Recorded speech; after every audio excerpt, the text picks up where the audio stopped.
जहां भी कोई डाउट प्लीज वहीं रुकेंगे।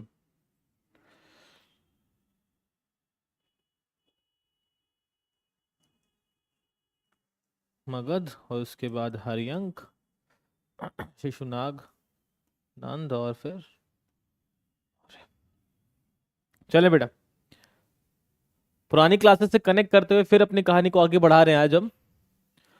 फिर से एक बार देख लेते हैं बेटा, अपनी हिस्ट्री में हमने प्री हिस्टोरिकल फेज को पढ़ा, फिर सिंधु घाटी सभ्यता, और उसके बाद वैदिक कल्चर, फिर लेटर वैदिक कल्चर पढ़ा हमने।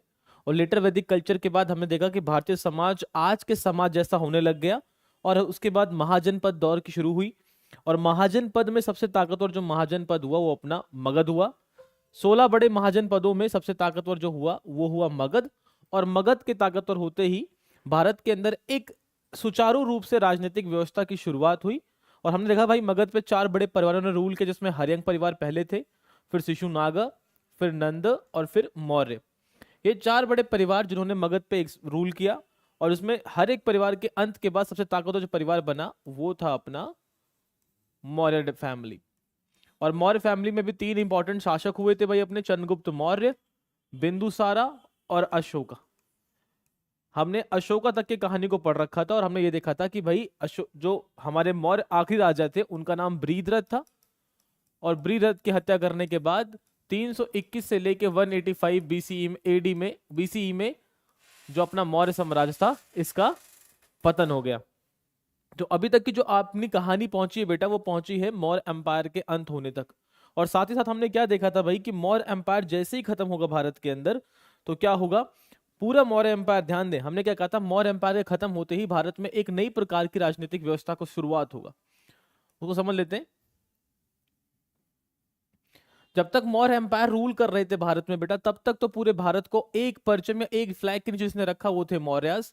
लेकिन जैसे ही मौर्य साम्राज्य का अंत होगा, मौर्य साम्राज्य के अंत होते ही पूरा जो भारतवर्ष है ये 2 हिस्सों में टूट जाएगा, जिसमें एक हिस्सा होगा बेटा अपना नॉर्थ इंडिया और एक हिस्सा होगा अपना साउथ इंडिया। नॉर्थ और साउथ दोनों के इतिहास को एक साथ पढ़ने के लिए हमने क्या देखा था कि मौर्य के बाद नॉर्थ इंडिया में सबसे ताकतवर जो राजा हुए होंगे वो होंगे कुषाण। कुषाण के बाद जो नॉर्थ इंडिया में ताकतवर होंगे वो होंगे गुप्त। और गुप्त के बाद आखिरी में जो बहुत ताकतवर होगा वो होगा हर्ष। हमने एक छोटा सा इंट्रोडक्शन कर लिया था यहां तक। उसके बाद हमने कहा था कुषाण के साथ ही साथ हमें पढ़ना पड़ेगा सातवाहन। सातवाहन के बाद साउथ इंडिया में गुप्ता के साथ साथ वकाटक, और वकाटक के साथ साथ मतलब वकाटक के बाद हर्षा के साथ हमें पढ़ना पड़ेगा चालुक्य। तो इसका मतलब हमारी कहानी जो 300 बीसीई में शुरू हुई थी बेटा वो मौर्य साम्राज्य के अंत होते ही 185 बीसीई तक आ चुकी है। तो अब हमें अपनी जो कहानी पढ़नी है वो इससे आगे बढ़ानी है 185 बीसीई से। अब भारतीय इतिहास में आप जीरो के तरफ आने लग गए हो। जीरो कहने का मतलब ये जीरो है, यहां अगर आप जाते हैं जितना इधर उतना आप 300 बीसीई में थे। अब आप इस जीरो की तरफ आ रहे हैं, यहां से समय आपका सीधा चलना शुरू करेगा 1 2 3 4 5। अभी तक समय उल्टा था, अब समय सीधा चलना शुरू हो जाएगा। तो मेजरली अब हम मौर्य एम्पायर के बाद की कहानी को शुरू करेंगे आज की क्लास में। बट उससे पहले हमें आज की क्लास का एक बहुत बड़ा एजेंडा जो पूरा करना है कि मौर्य के साथ साथ जब हम मगध पढ़ रहे थे तो मैंने कहा था कि भाई भारत में जब बिंबिसार नाम के राजा थे या अजात शत्रु नाम के राजा थे तो उसी समय एक धर्म जो बहुत तेजी से विकसित हुआ था वो था भाई बुद्धिज्म। भारत में बुद्धिज्म की शुरुआत हुई थी और इसी के साथ साथ भारत में जैन धर्म की भी शुरुआत हुई थी। तो बुद्धिज्म और जैनिज्म दोनों धर्म की शुरुआत जो हुई थी वो 16 महाजनपद के काल में हुई थी। एक सेकेंड, ठीक, चले बेटा। तो महाजन पद के साथ साथ हमने देखा था भाई इसके अंदर कि महाजन पद के समय ही भारत के अंदर शुरुआत के जो 2 बड़े धर्म डेवलप हुए थे वो थे बुद्धिज्म और जैनिज्म।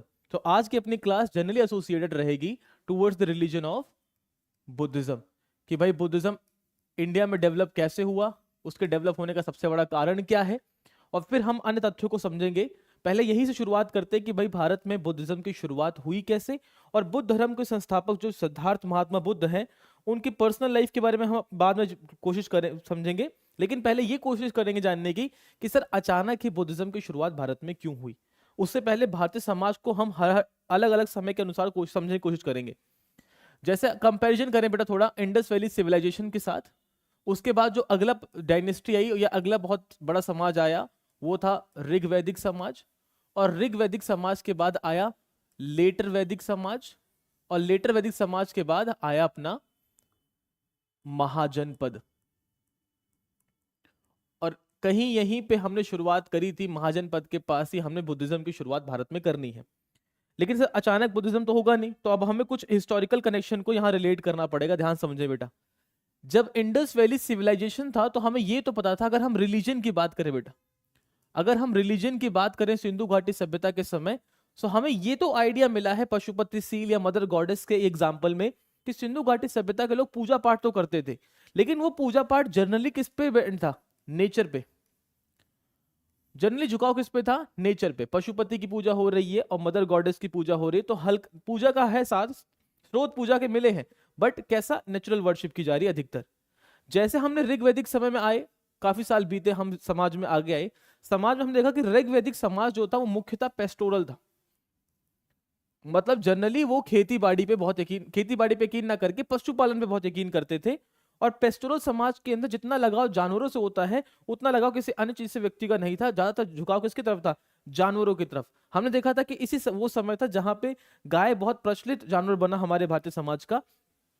अब पेस्टोरल होने के साथ साथ यहां वर्शिप का कॉन्सेप्ट कैसा था कि हमें ऋग्वेद के अंदर बेटा इंद्र भगवान का मेंशन मिला है, हमें सोम भगवान का, वायु, ऐसे अपने जो 5 तत्व हैं, 5 नेचुरल एलिमेंट है, हमें उन गॉडों का यहाँ पे एग्जाम्पल मिला। लेकिन अभी भी कॉन्सेप्ट कैसा है बेटा? Natural worship. कोई भी टेक्स्ट का कॉन्सेप्ट नहीं है, कोई बलि नहीं दी जा रही, मतलब जिसके पास जो है वो अपनी इच्छा अनुसार समाज में डोनेट कर रहा है या फिर भगवान को अर्पित कर रहा है। लेकिन अभी भी कैसा है? Nature worship. जैसे हम लेटर वैदिक समाज में आए, अब यहां से यहां आने में जो सबसे बड़ा बदलाव हुआ भारतीय समाज के अंदर, पहला बदलाव देखिए बेटा कि ऋग्वैदिक समय में धर्म के अंदर हमने वर्ण व्यवस्था का मेंशन तो किया। हमने कहा वर्ण व्यवस्था का उल्लेख ऋग्वेद के 10वें मंडल पुरुषोक्त में मिला था हमको। वर्ण हमारा यहां था बेटा किसके आधार पर? ड्यूटी के आधार पर। ब्राह्मण जो होंगे, जो क्षत्रिय होंगे, जो वैश्य होंगे या जो शूद्राज होंगे, उनके कर्म आधार पर हम उनको इस 4 श्रेणी में डिवाइड करेंगे कि वो क्या कार्य कर रहे हैं। और ये अभी तक जन्म आधार पर नहीं, कर्म आधार पर ये बसा हुआ है। और अभी भी नेचुरल वर्शिप का कॉन्सेप्ट है, कोई टेक्स्ट कॉन्सेप्ट खतरनाक नहीं है। लेकिन जैसे अपन लेटर वैदिक में शिफ्ट करेंगे, पहला बड़ा बदलाव क्या होगा कि हाँ हाँ बेटा, ऑफ कोर्स बेटा, of course. See, so if I talk about the Rig-Vedic and later Vedic society, so I am talking that in Rig-Vedic society, the major economical concept was pastoral. People were believing on the majorly cattle rearing. And that part we also studied in the Rig Veda, we have 10 mandals. It means we have 10 parts in the Rig Vedas. In the 10th part, there is one hymn that is called Purushukta. That is Purushukta. In the Purushukta, we have a concept of Varna system. And at the time that Varna was on the basis of duty, beta. What the person is doing, that is generally regarding as its Varna. For example, Brahman were teachers generally. So the person who will teach in the society, who will tell the knowledge, that will be considered as Brahman. But that was not like that, if that Brahman has son, that person is also becoming Brahman. No. If you want to become Brahman, you have a knowledge, you can share, you can become Brahman. It means all the Varnas on the basis of your duty, not on your birth. But what happened in the later Vedic society, major differences, in the later Vedic society, this duty turns into the birth. It means if I am taking birth in the Brahman family, so I am also going to become a teacher. If I am taking birth in a Kshatriya family, I am going to become soldier or a king or the protector. If I am taking birth in the Vaishya family, then I am going to becoming the traders and merchant. And if I am in a Shudra family, then I am in Shudra. It means now the person cannot come out from his Varn according to his duty. No. If I take birth in a Brahman, then I am Brahman.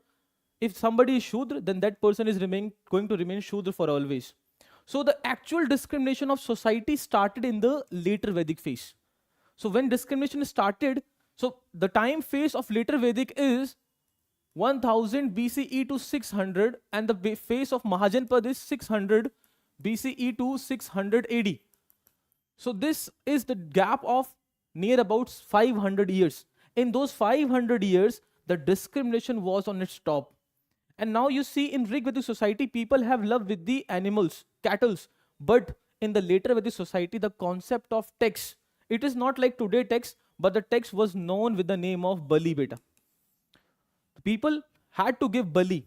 It means now the Bali is compulsory for the people who are living in later Vedic society. Here in Rig Vedic, it was not compulsory. It is if you have, you can give to the nature. If you do not have, there is no force. But in the later Vedic society, the concept changed. First, one according to the birth, not according to duty. Now the Bali become the prevalent. Now Bali of what? Generally Bali of the cattle. Now when the see here people are having love with the cattle, with their animals. But right now in this society, people are killing their cattle. So the violence in the society is on top. And people are so much discriminated from past 500 years that they do not have any solution. It means the era of later Vedic to Mahajanpad phase was the era of darkness in the Indian society. In that dark society, a person took birth that is known as Siddhartha. The person took birth, that person known as Siddhartha, who later known as Gautam Buddha. First of all, now we know why the Buddha or why the Buddhism arise in India so fast and people start embracing it because of this dark society prevailing in the Indian society.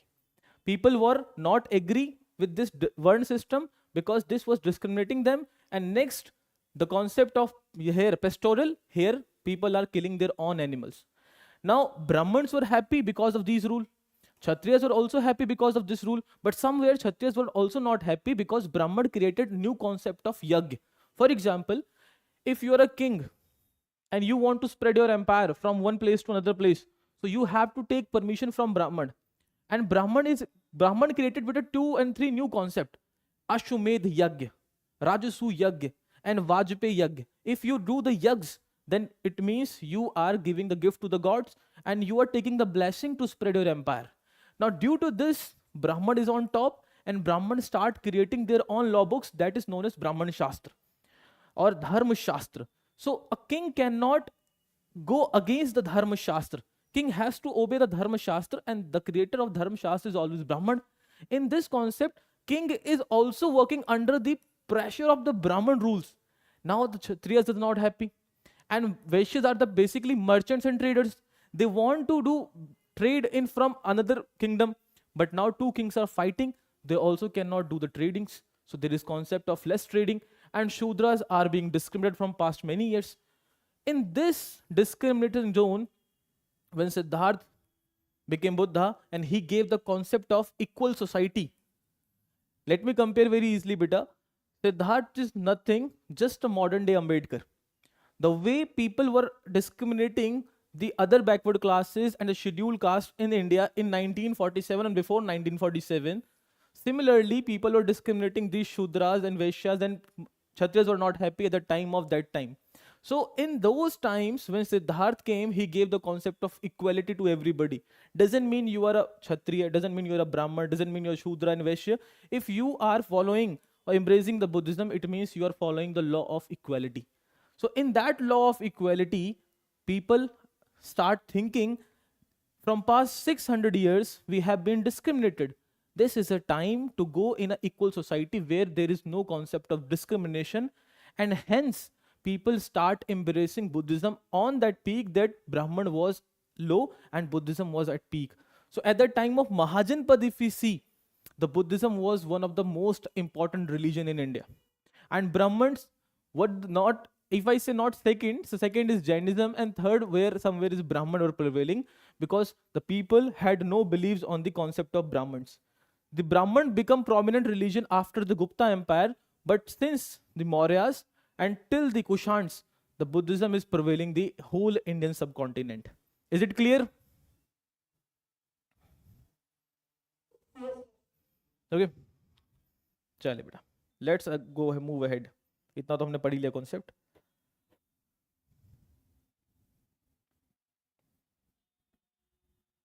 So let's take some basic information about Mahatma Buddha. What is Buddha and where the examiner can frame the question. The rise of Buddhism, we know very well. Let's study more. First, very easy concept, beta, that if we talk about who is Gautam Buddha, then we know that his original name was Siddharth. There is no new thing. So he was known as Siddharth in the early childhood. Later on, he was known as Gautam Buddha. He took birth in a Shakya clan. The ruler was Shushodhan. Simple question. Sorry, the color is not visible. Give me a second. Simple question, but the examiner can ask that what was the original name of Gautam Buddha? Siddharth. That is very easy question. We know that he took birth in which clan? The clan name is Shakya clan. He took birth in the Shakya clan. And what was his father name? So we can say that his father name was Shushodhana. 3 questions he can ask, that what is the original name of Mahatma Buddha? Siddharth, concept clear. Second question, that he belongs from which clan? He belongs from Shakya clan. Who was the ruler of Shakya clan at that time? Shakya clan ruler was Sushodhana. It means that Gautam Buddha's father name is Sushodhan. Next concept, in which year he took birth? So the year is 563 BCE. First question, real name Siddharth. Second question, which clan? Sir, the clan is Shakya clan. What is the father name? Sushodhana. And in which year? 563 BCE Gautam Buddha take birth. 4 questions we can get from this point if the examiner is asking static question. Next point, move ahead. At what day he took birth? Next concept. If he want to make more difficulty in the examination, at what day he took the birth? So the day was Purnima, Vishakha Purnima. At where he take the birth? Sir, the place is Lumbini in modern day Nepal. Let me freak another question. First, real name, Sir Siddharth, no issue. Second, in which clan he took birth? Sir, Shakya clan. Father name, Sir Sushodhana. In which year he took birth? 563 BC. At what day? Sir, Vishakha Purnima. At where? Sir, he took birth at Lumbini. Lumbini is where in modern day? Sir, it is in Nepal. What was the name of Siddhartha? The original mother was Mahamaya, but it is believed that she died, and Mahatma Buddha or Siddhartha was raised by his stepmother, name is Gautami. Another question, beta. Father name Sushodhana, mother name Mahamaya. And what was the step name of the mother who take care of the Siddhartha? Sir, the name is Gautami. So this is kind of a mythological thing, that when Buddha take birth, there was a 32 birth mark on the body, and Brahman predicted that when the Mahatma Buddha will take birth, there can be the 2 concepts, that he can become the world conqueror, or he can become the person who will renounce everything and become the great saint. It means what I'm saying, that at the time of Mahatma Buddha, Brahman predicted that when Mahatma Buddha will take birth or Siddhartha will take birth, there are 2 concepts. One, he can become the world conqueror, he can win the whole world, and second, he can become the world renouncer to take the people on the path of peace. So in his early age, Siddhartha live his luxury life, beta. In his early life, Siddhartha live his luxury life, but later on, he realized that he can become the great saint. Let me come on the topic. Before that, at the age of 16, he married to a girl. Her name is Yashodhara. Another question, beta. Father name Sushodhana, mother name Mahamaya, stepmother Gautami. At where he birthed? Nepal at Lumbini. In which year? 563 BCE. Concept clear. What was the clan name? Clan name is Shakya clan. Questions can be framed easily from this topic. Next point, that he married to whom? Yashodhara at age of 16, and his son name is Rahul. His son name is Rahul. It means till the age of 29. Till the age of 29, he was living his luxury life. Who is living his luxury life? Siddhartha. Later on, at the age of 29, there's a very basic concept that he met 2 and 3 kind of situation. First situation, like he saw a dead body, he saw a saint, and then he asked from his chariot that will I die also? Let me make it very easy for you. So once Siddhartha was traveling on the road, then he saw a dead body. For very easy, but he saw a dead body. Right? He saw a dead body. Then when he saw a dead body, he asked his Sarthi, the person who is riding his chariot, he asked the Sarthi that will I die also one day? So you can imagine till the age of 29, Siddhartha had no idea that I will die also. He was living his all luxury. He had no information about outer world. At the age of 29, he asked this question from his charioteer, and then charioteer said this, yes sir, you will also die one day. When Mahatma Buddha or Siddhartha found out that he will also die one day, then he realized to live his life as a wanderer. So at the age of 29, he left his home. Again, at the age of 29, he left his home. When he left his home, the question, beta, look at here. When he was leaving his home, 2 names are very important. one is Channa.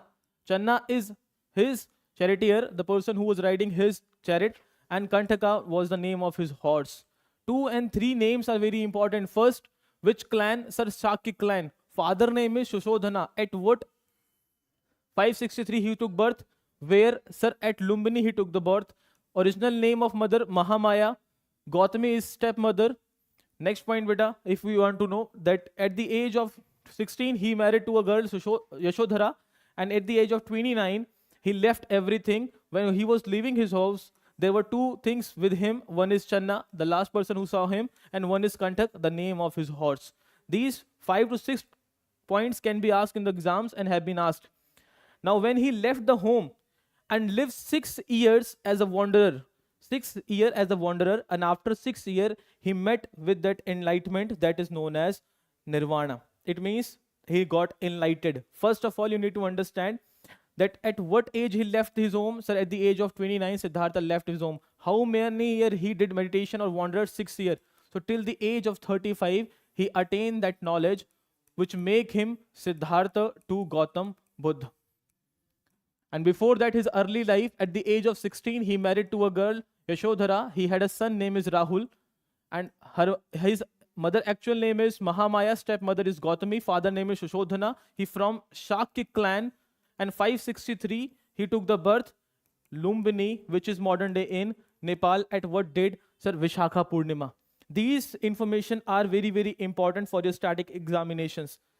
Examiner will not ask so many things, but he will simply ask in which year Mahatma Buddha was born or Siddhartha was born. Simple answer, 563 BCE. At where? Lumbini. On what day? Vishakha Purnima.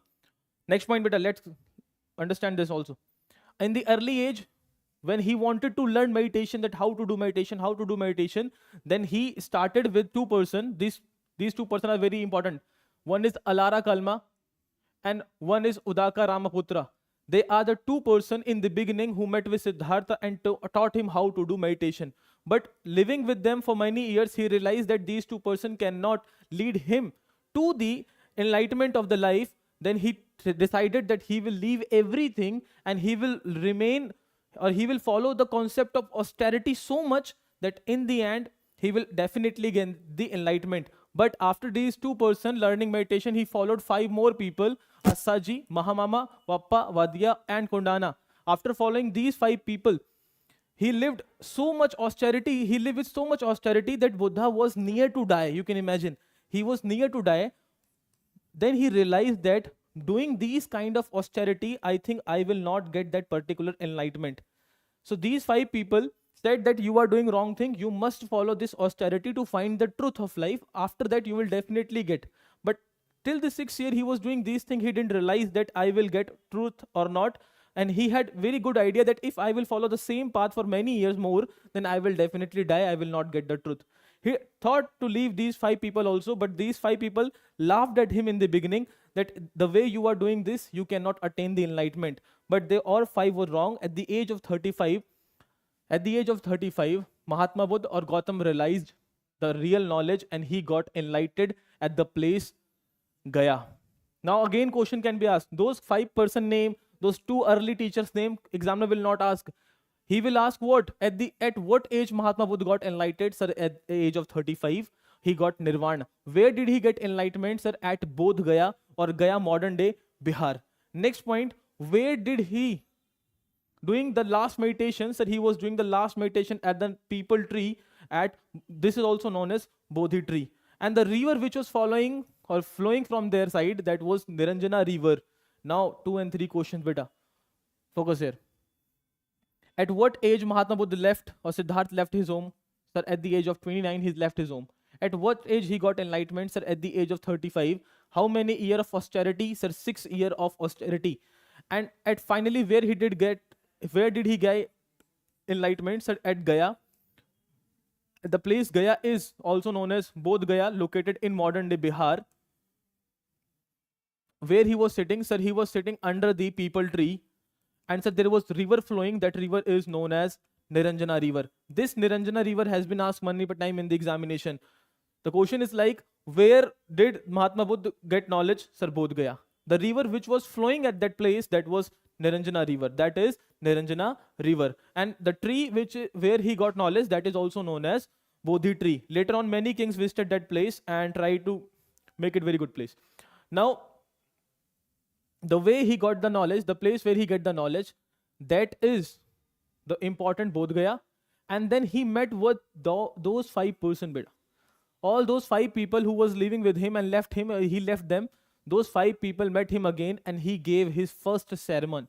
He gave his first upadesh at that place, and that event known as Dharma Chakra Parvartana. Dharma Chakra Parvartana. It means 2 and 3 question again, beta. At what age he get enlightenment? Said at the age of 35. At where? Said the place is known as Bodh Gaya. And Bodh Gaya is located where? Sir, modern day Bihar. And what was Mahajanpada name? Sir, Magad. What was the river name where he got the knowledge? Sir, the river name is Niranjana. The tree name is people, also known as Bodhi tree. Where did he give his first sermon? Sir, he gave his first sermon. The place is known as Sarnath. The place is known as Sarnath. And this event is known as Dharma Chakra Parivartana. Dharma Chakra Parivartana. Now we have 3 places where the Buddha associated. First place is Lumbini. First place is Lumbini, where he took birth. Second place is Bodh Gaya, where he got Nirvana, or it means enlightenment. Third place is Sarnath, where he gave his first sermon, first upadesh. How many people? Those 5% who was living with him and they left him again. Now these 4 places are very important. And last place at the age of 30 at Kushinara, or modern day Kushinagar, he died. These 4 places are very important for your examination. First place is Sir Lumbini, where he was born. The second place is Bodh Gaya, where he got enlightened. Third place is Sarnath, where he gave his first message, first sermon. At the 4th place is Kushinagar, where he died. Examiner simple ask will question. There will be 4 places and there will be 4 options. Match the following 2 marks for the examination. So Lumbini is always associated with birth. Bodh Gaya is always associated with nirvana or knowledge. Sarnath is always associated with first sermon. And Kushinagar is always associated with the death of Buddha. I would say these 4 places must be in your mind according to the Buddhism or in Buddha theory. The concept is clear? Yes or no?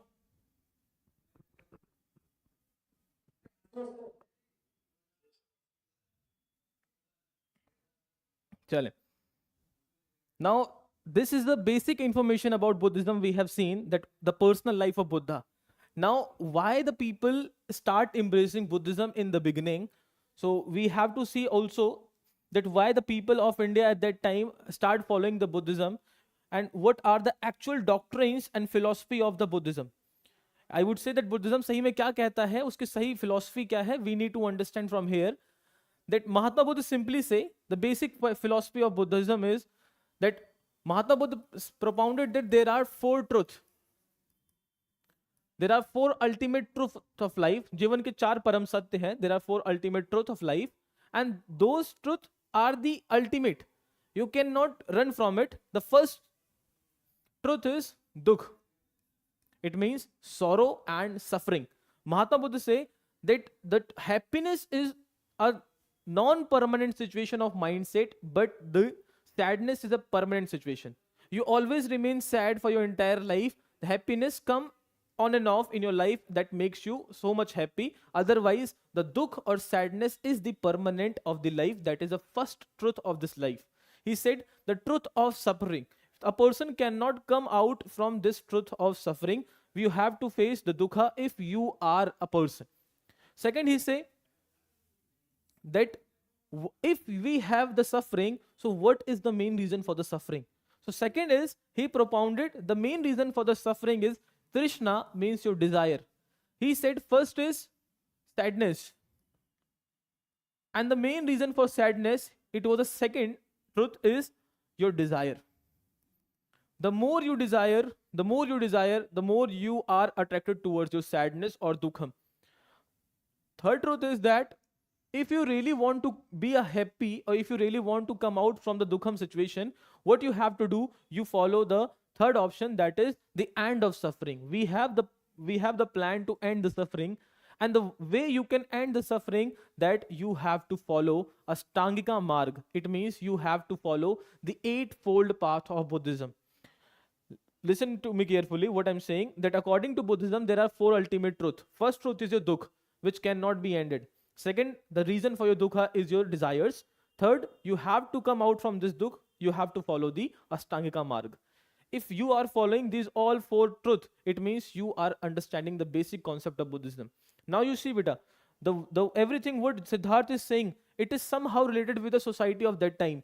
First, Dukham, it means the person who are living from later Vedic phase to Mahajanpad phase. It means from past 500 years, people are facing the Dukh. That is ultimate truth. So it is a kind of attractive thing to the people who are living at that time. Second, Samudaya. What is the main reason for the Dukh of that time? That Trishna. It means desire. The more you desire at that time, or even today, the more you are attracted towards your suffering. The more you expect it, the more you get suffering. Third is your, if you really want to end this suffering, you have to follow the Buddhism concept. And in Buddhism concept, Mahatma Buddha said that I have eightfold path. I have 8 ways. If you're following those 8 ways, you can come out from your ultimate dukkha. Now, what are these eightfold paths? What is that 8 way to come out from your dukkha? See, in this way you can easily get. Mahatma Buddha say that there are eightfold paths, and the first path is your right understanding. Second is right intention, right speech, right action, right living, right effort, right attentiveness, and right concentration. If you're following these all 8 paths of Buddhism, if you're following this 8 wheel, you see Ashoka Chakra. Similarly, this wheel, the chakra is indicating a kind of a wheel. If you're following this 8 wheel, it means one wheel with the 8 points. So then you can come out from your first dukh. So first truth is dukh. Second is the reason for dukh is your trishna, means your desires. Third, you must come out from that, that is nirodha. And fourth one is your eightfold path of the Buddhism. Now, what is that every path is saying? What is the meaning of right understanding? What is the actual meaning of right concentration? What is the meaning of right vision and right thought? So let me be clear here. Now, right vision means a person must have a right vision for the life, right understanding for the life. He must not indulge with the wrongness. Simply, indirectly, Mahatma Buddha want to point it out here, you need to follow the right understanding, that what is right and what is wrong. According to the Buddhism, the concept you have been following from last 500 years, that concept is totally wrong.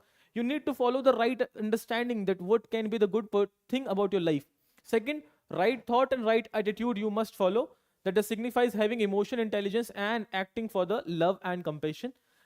Whole speech, it means that you have to always speak truth, clear, upliftment, and harmful to the communication. It means you must not hurt somebody with your speech, always being truth.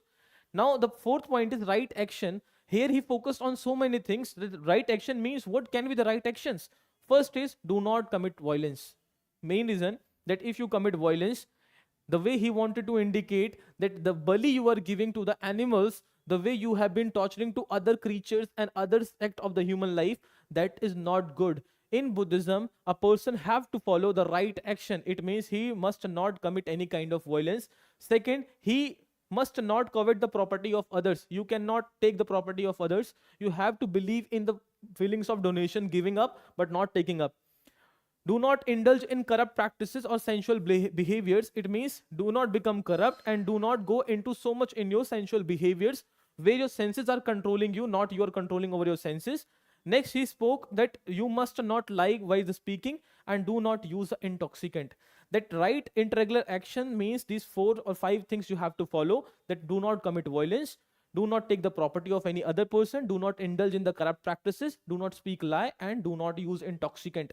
If you have been following these 5 things, it means that what you are doing, you are following the right action according to the Buddhism. So you see, if you are doing these 5 things even today in the life, you will automatically come out from your desireness. If you are not committing violence, if you're not indulging or taking out the property of any others, you're not doing any corrupt practices, even you're not lying and not using intoxicant. So somewhere you are coming out from your dukkham, the way you are living your desires. So it means that according to the whole Buddha philosophy in Eightfold Path, he want to make you that you must come out from your desire concept and control over your sensual behaviors. Next, he said that you must follow the right livelihood. It means based on the ethical principle. Focus here. Based on the ethical principle, you have must moral conduct in your life. Do not live like this. That you must use your energy. You must form your energy in a right way, so that that energy can heal you, not make you weak. Next, right mindfulness, means right awareness that what is wrong and what is right. And last point is right concentration or meditation. So these two, the one point meditation, I can say that this was the best idea of that time, and right action. So according to Buddhism, if you have been following these eightfold path, then you are also automatically coming out from the dukkha. And if you're coming out from the dukkha, it means you have been also, you are already on the way of releasing yourself from the four path, four noble truth. First was your dukh cannot become. Happiness is temporary, dukh is for permanent. Reason for your dukh, that you have a desires. Third, if you really want to come out from your dukh situation, what you have to do? Follow this eightfold path. And eightfold path, it means you have to leave your desires. And even the very interesting concept is that there are many schools in Buddhism, that is Heenyana, Mahayana, and Vajrayana. According to the original Buddhist philosophical school, Mahatma Buddha never said, or Siddhartha never said, that consider me as a god. It means Siddhartha simply never said that I am a god. No, he said that I am a person who is leading you towards the right way, right livelihood. But according to the time, that because if you see, Mahatma Buddha took birth in 563 BC. Time is always passing ahead. So the people who have been following Buddhism, they also start adding some basic concept in the Buddhism. And in the end, you see right now Mahatma Buddha is like people are worshipping Mahatma Buddha in many temples. So what is the meaning? It means the original school of philosophy of Buddhism has been changed into a new practice in the according to the modern era. Similarly, if you compare the Rig Vedic society, so in the Rig Vedic society was so much good that every person has equal right, even women, even children, and even the Shudras had the very good situation in the life. But after 500 years, 600 years, or 1000 years, situation have become so much downgraded that people were not able to enjoy even their basic rights later on. And the cattle were being tortured on every front of the life.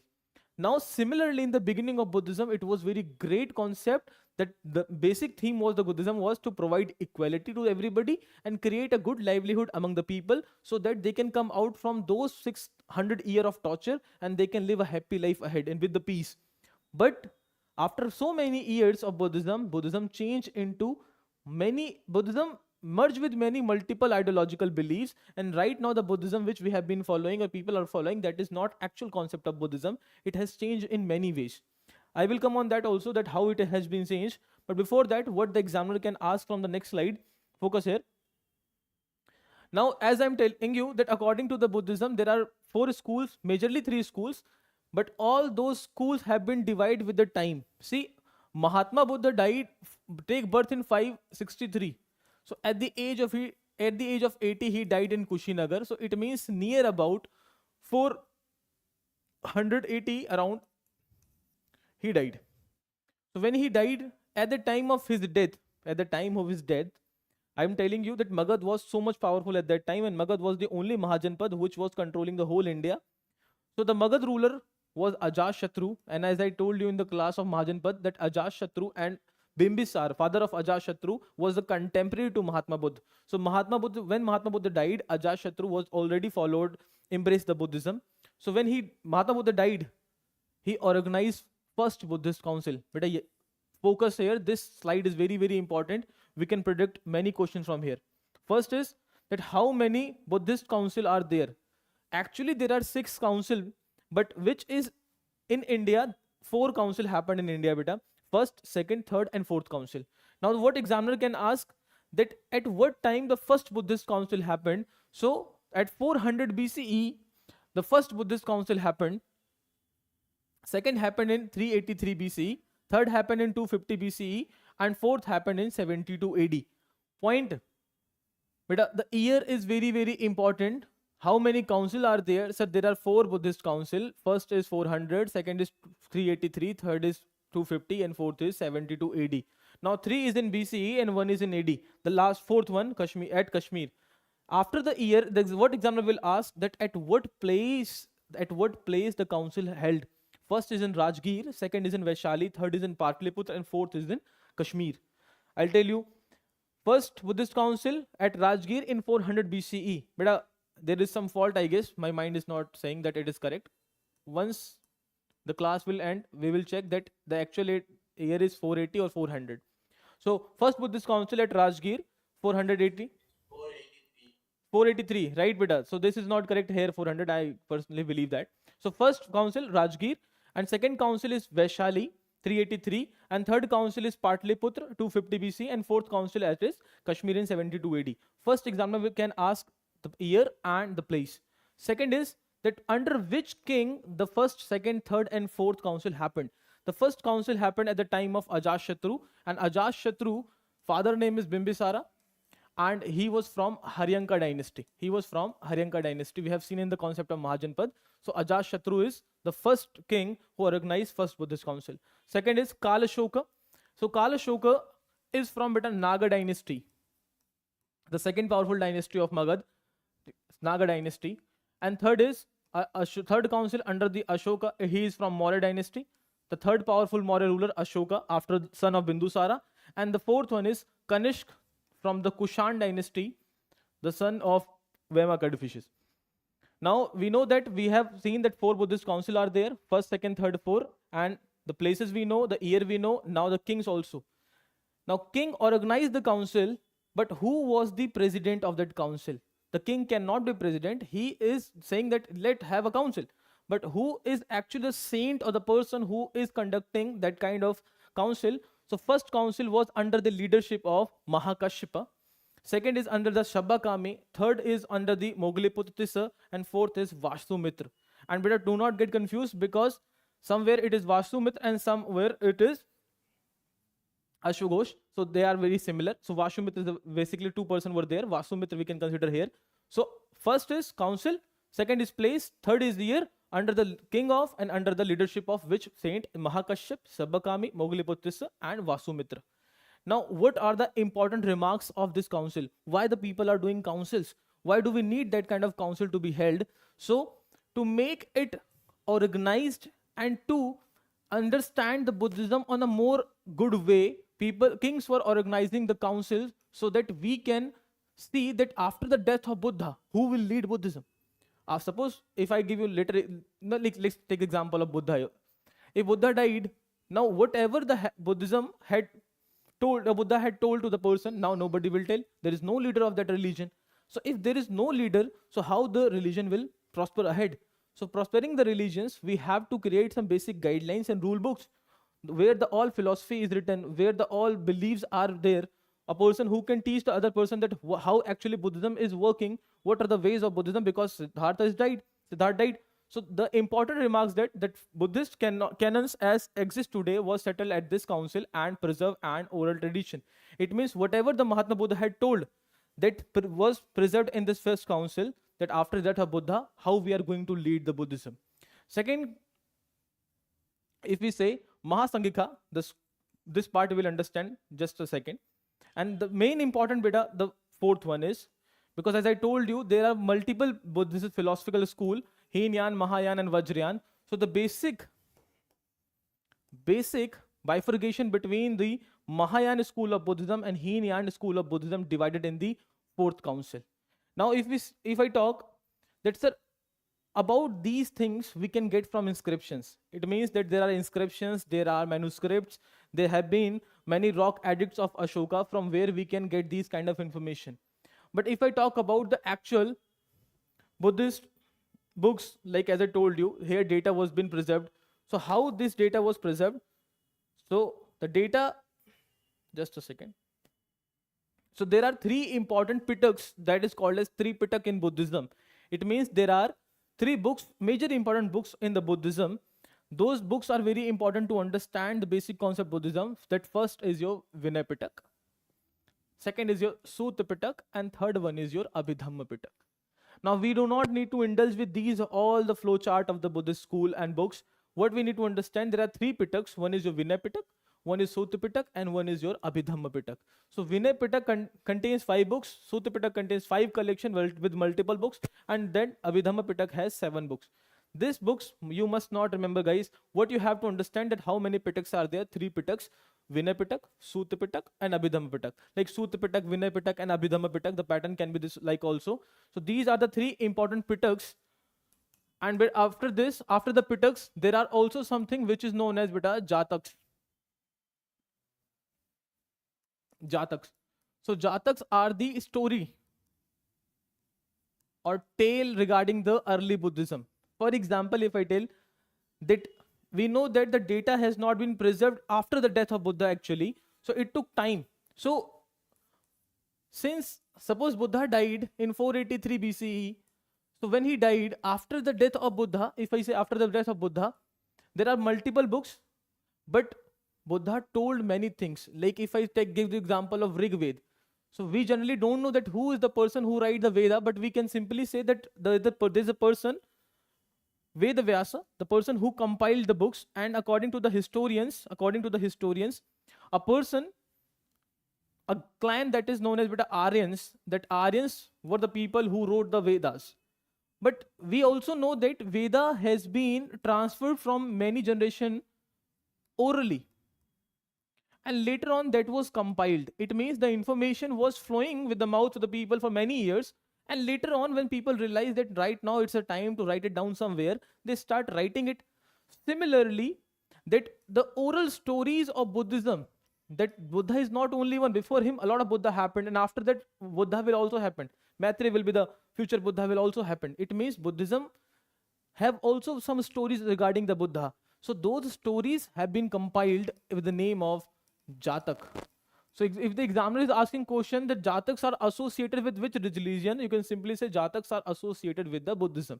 If the examiner is asking Sutta Pitak, Vinay Pitak, and Abhidhamma Pitak are associated with which religion, so the answer becomes, sir, it is also associated with the Buddhism. And after this, there are also many writers, like there is a person Ashwa Ghosh who write a Buddha Charitra. So there is also a lot of writers who wrote about the Buddhism, but here let me be clear, very simple for you. If I divide the whole literature of Buddhism, I can simply say the whole Buddhism literature has been divided into 2 parts. One is your original sect. But original means that it is directly associated with Buddha's life. It means that it is what as it is Buddha had said. But there are a lot of stories. Like let me give you example. I am telling you there is a person known as Ajashatru. He organized the first Buddhist council at Rajgir. Yes sir, very clear. This concept is very simple. Now if there is a biography of Ajashatru, in the biography of Ajashatru, if there is a mention of Buddhism, so that is not actually a Buddha source. That is not original Buddha source. That is a kind of a stories. Similarly, if we talk about Maurya Empire, Chandragupta Maurya, he embraced Jainism. Ashoka embraced Buddhism. So if a person is writing about the Ashoka, so he's also mentioning little bit like Ashoka built 80,000 stupas. There are 8 original. One is where the Kamandal is put. So a lot of stories regarding Buddhism is also there. So that is not also called as original. So originally, if I say, so there is that word I told you, that is Pitaka or Pitak. That is the original concept of Buddhism. In this also Sutta Pitak is the actual Pitak which is directly associated with the Buddha's philosophy. So similarly, what I'm saying, the council which happened, 4 council, the main reason for the counseling, that we need to preserve the philosophical beliefs and the text regarding the Buddhism, that who will lead the Buddhism. As I told you that from 600 BCE to modern day, not to 600 but 300 AD till Kushans were there, the Buddhism was most dominating religion. So in this whole region of 900 years, somebody was to be there to preserve the Buddhism, and for the preserving the Buddhism, we held 4 council at the different times. So this is all about the basic summary of Buddhism. In the next class, we try to read about the Jainism, that what is actual Jainism, and the similar concept that we also know there are 24 Tirthankar in Jainism, 24 gurus in Jainism. First and the last is very, very important for us. So we also see the early life of Vardhaman Mahavir, what he was, from which clan he was, what was his personal life, how many days or how many years of austerity he followed, and at what age he got the knowledge, where did he get the knowledge, what was that scenario, was it a tree, was there a river, we also have to see that also. And then what was the basic philosophy of the Jainism, what Jainism actually propound, and the reason why Jainism also got so much prevalence in the Indian subcontinent. And after after studying both the religion, one question we will also see, that if the Buddhism and Jainism were so much prevailing at that time, after the 300, after the Guptas or the Harshvardhan, why the Buddhism totally went out from the India? Right now in the India, if you see, Buddhism is very less. So we also get the answer of this question, that what actually happened with the life of Buddha and why Buddhism went out from the India, and why the people of Thailand, China, Sri Lanka, and Myanmar is also only follower of the Buddhism, not India. So for today class, this is the only thing. If there is any doubt, you can ask beta, otherwise we wind up now. Okay, beta, is it clear? Okay, beta.